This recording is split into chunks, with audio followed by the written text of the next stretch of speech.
Ignacio, since you've been sitting here patiently.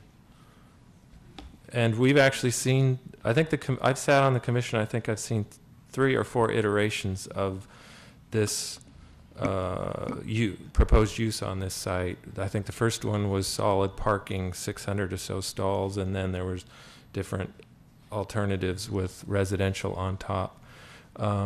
And one of the things that was raised tonight was the cleanup issue. And I think previously we saw a proposal that had 2 levels of parking below grade, and now we're hearing that there's a need for a membrane below 15 feet, and we can't go down any more than 1 level of parking. What is your understanding of the cleanup issues and the history and how that is driving part of this reuse of the site? Yes.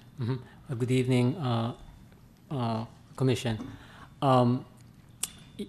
There's always been just 1 level underground. We have to go, the maximum is 15 feet, and really anything below that would be really prohibitively expensive, both to construct and to clean up. So I don't think there was any version that we had 2 levels. What's driving the cleanup is that the site right now is capped, and the studies from the 1980s only concentrated on PCBs. That is the only chemical that is covered under the consent decree. Since then, we've done sampling and we've identified other chemicals there. There were always volatile organic compounds there, and a lot of these chemicals, the other chemicals there, degrade. So over time, that mix will change. Now, there's not a lot of water there, but still, it does degrade. So in 10, 15 years, it could be different. I wouldn't say there are imminent dangers right now, but there could be in the future. And so the solution for this site is really to basically dig it up to about 15 feet. And most of the contamination is in the top 15 feet anyway. There are some columns going down much further, and I think we will go down maybe to 20, 25 feet in some locations, but we'll keep it really at 15 feet so that you have a thick mat for a foundation. As far as cost, yes, it's about, well, the estimate's anywhere from 9 to 12, and the agency, and this is not approved yet, but the agency in concept agreed to cover up to $3 million. And the $3 million will not come out of pocket. The concept is we have grants and loans, but most of the grants for this project will go to other components of the project. It will go to the transit plaza, to the canopy. So we have grants for those. The loans we will use toward the cleanup, and what would pay for those loans are tax increment. And so in order for the agency not to be out of pocket on tax increment, netting out housing set aside and pass-throughs to other collecting agencies, you're talking about a big building. So it may not be as big as the building they're proposing, but it has to be a substantial building to generate roughly $200,000 to $250,000 per year in tax increment to pay off the loans. Now, previously, we saw a proposal that seemed to pencil out that was simply parking. Yes, that proposal only did not go into the ground.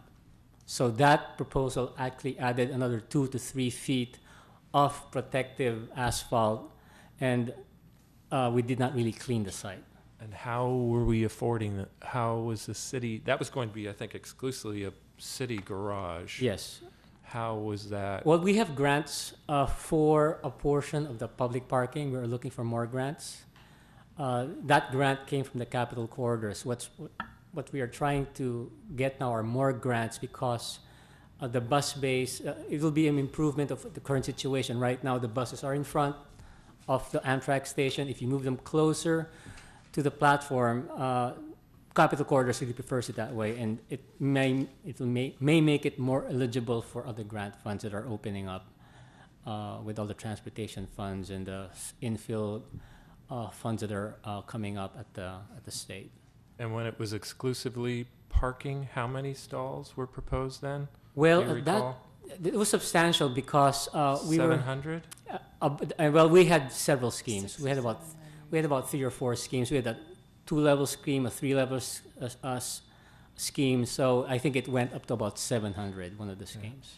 And previously, we had a proposal for parking at the Dutro Park site, where I think we had 500 or so parking stalls that were proposed there, as you are well aware Yes. of. Well, It is in thought, yes. gone, and on page 2 of the staff report, there's now reference to recognition of a reduced demand for public parking, and that's part of the explanation for why parking even in this location has gone from 400 or 500, 600 down to 250 or 300 spaces. So can you explain how staff determined that there was a reduced demand for parking, since we no longer are going to have a parking structure on the park site?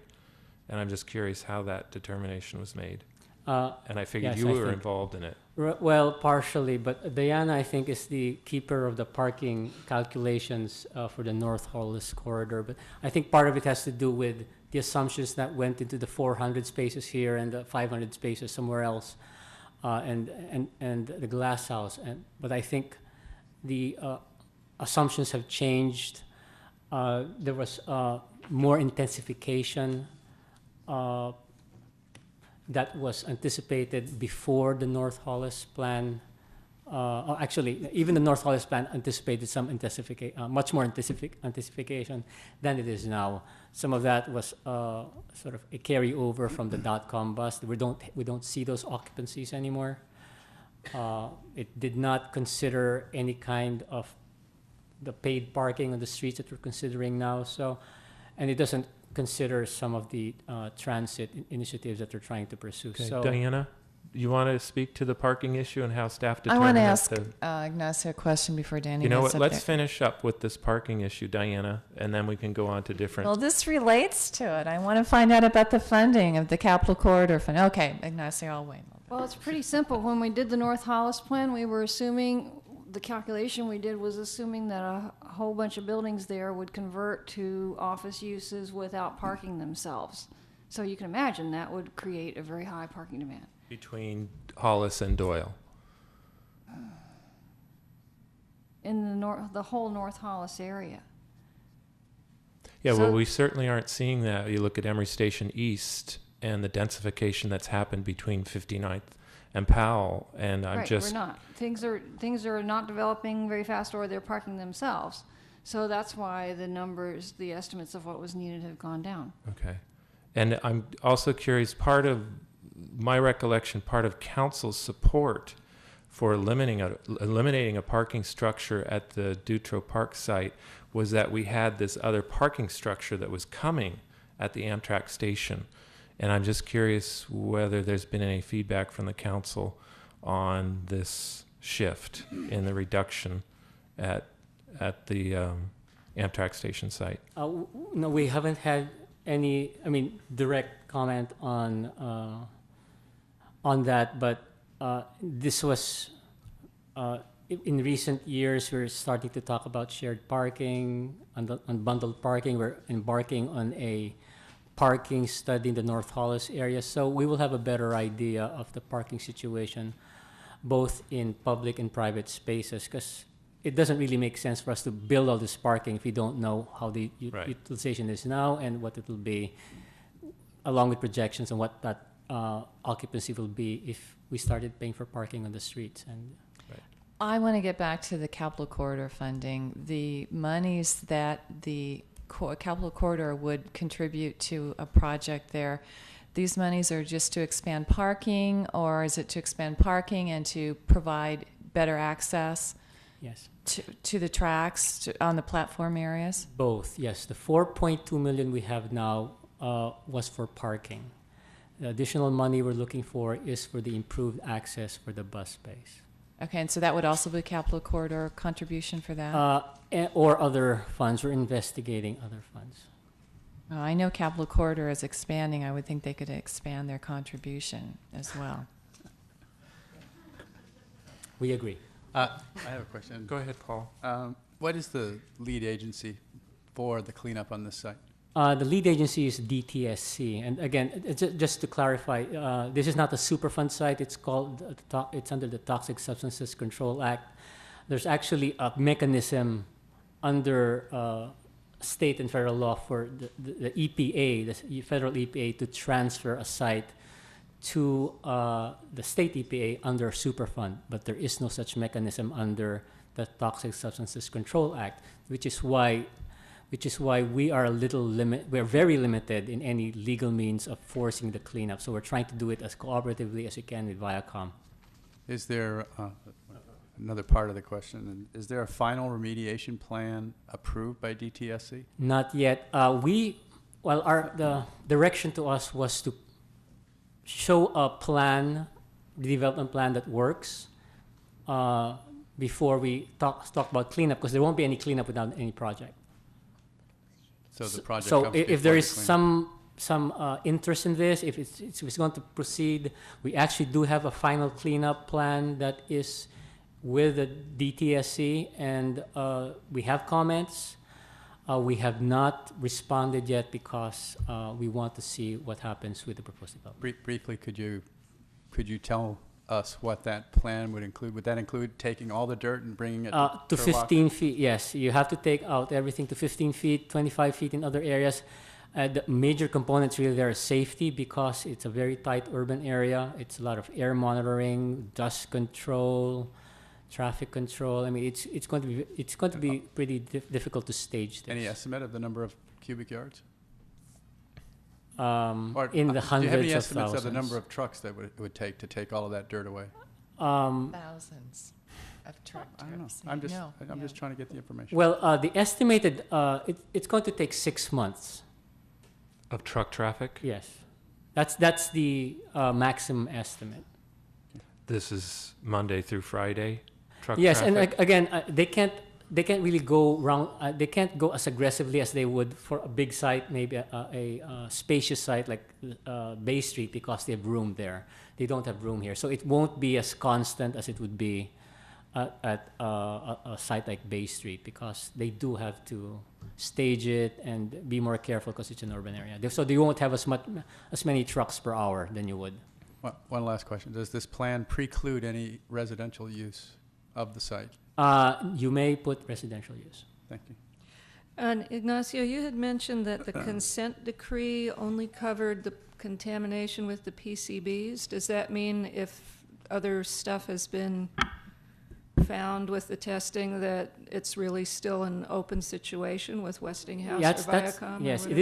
it is debatable, and that's one of the. I don't know if I should be talking. Where's my lawyer?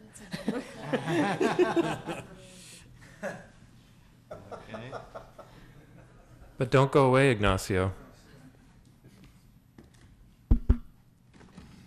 Mike, you want to introduce yourself? I'm Mike Biddle. I'm the city attorney. The question again, I'm sorry? If the original consent decree with Westinghouse only covered the PCBs and there is a lot of other stuff in the soup down there, are they legally still liable or out in the open? Yes, they are. Vulnerable to that? Yes. And I think there was a statement prior that I would tend to disagree with Ignacio about. And the fact is I still do believe that the agency under its Polanco powers does have the ability to go after Viacom Westinghouse and force a cleanup irrespective of the project.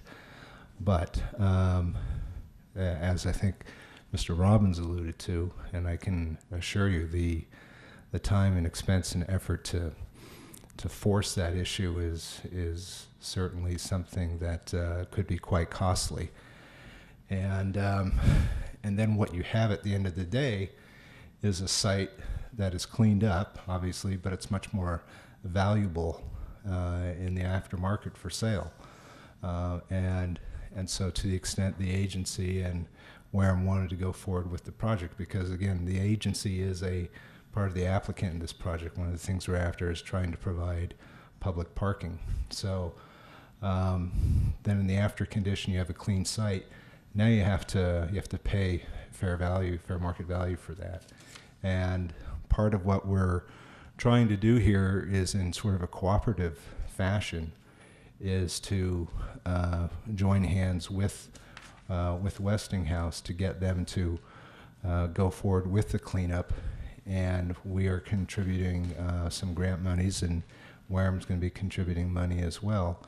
And in exchange, at the end of the day, once it's cleaned up, that property gets transferred without, further compensation, because our compensation for the site has been in the form of the payments to clean it up. So that's the overall, concept behind it. But if the project were not to go forward and the agency wanted to force the issue and force the cleanup, I believe we do have the authority to do that.